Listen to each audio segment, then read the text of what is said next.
Good evening प्यारे बच्चों, आपका स्वागत है हमारे प्यारे से YouTube channel real education class 10th में। मैं आशा करता हूं कि बच्चों आप सभी अच्छे होंगे और अपना पढ़ाई अच्छे से कर रहे होंगे।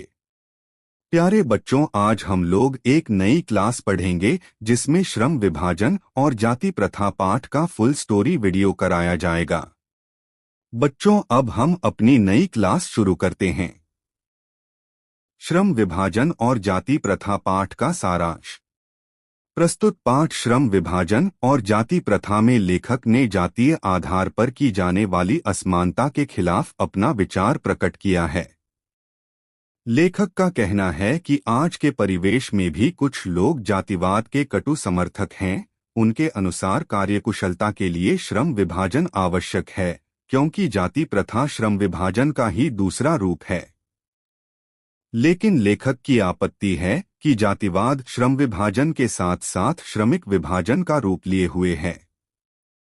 श्रम विभाजन किसी भी सभ्य समाज के लिए आवश्यक है, परंतु भारत की जाति प्रथा श्रमिकों का अस्वाभाविक विभाजन करती है और इन विभिन्न वर्गों को एक दूसरे की अपेक्षा ऊंच नीच भी करार देती है। लेखक कहते हैं कि जाति के आधार पर श्रम विभाजन विश्व के किसी भी समाज में नहीं पाया जाता है। जाति प्रथा को यदि श्रम विभाजन मान भी लिया जाए तो यह स्वाभाविक नहीं है, क्योंकि यह मनुष्य की रुचि पर आधारित नहीं है। इसलिए सक्षम समाज का कर्तव्य है कि वह व्यक्तियों को अपने रुचि या क्षमता के अनुसार पेशा अथवा कार्य चुनने के योग्य बनाए।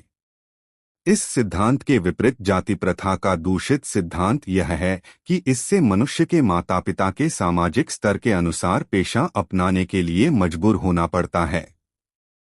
जाति प्रथा में गर्भधारण के समय ही मनुष्य का पेशा निर्धारित कर दिया जाता है, जो अन्यायपूर्ण है। जाति प्रथा पेशे का दोषपूर्ण निर्धारण ही नहीं करती, बल्कि जीवन भर के लिए मनुष्य को एक ही पेशे में बांध भी देती है। इसके कारण यदि किसी उद्योग धंधे या तकनीक में परिवर्तन हो जाता है तो लोगों को भूखे मरने के अलावा कोई चारा नहीं रह जाता है, क्योंकि खास पेशे में बंधे होने के कारण वह बेरोजगार हो जाता है।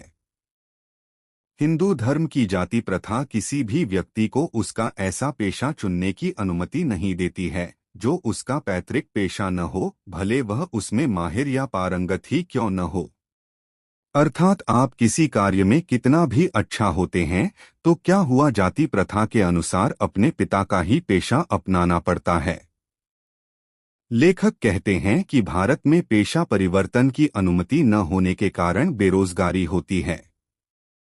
जाति प्रथा से किया गया श्रम विभाजन किसी की स्वेच्छा पर निर्भर नहीं होता, जिसके कारण लोग निर्धारित कार्य को अरुचि के साथ विवशतावश करते हैं।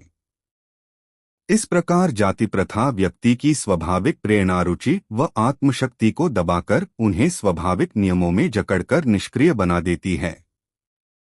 जाति प्रथा में श्रम विभाजन मनुष्य की इच्छा पर निर्भर नहीं करता है, बल्कि वह अपने पिता के पेशा में बंध जाना पड़ता है।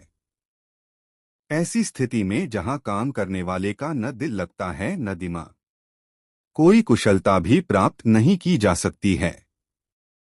इसलिए लेखक कहते हैं कि आर्थिक पहलू से भी जाति प्रथा एक हानिकारक प्रथा है।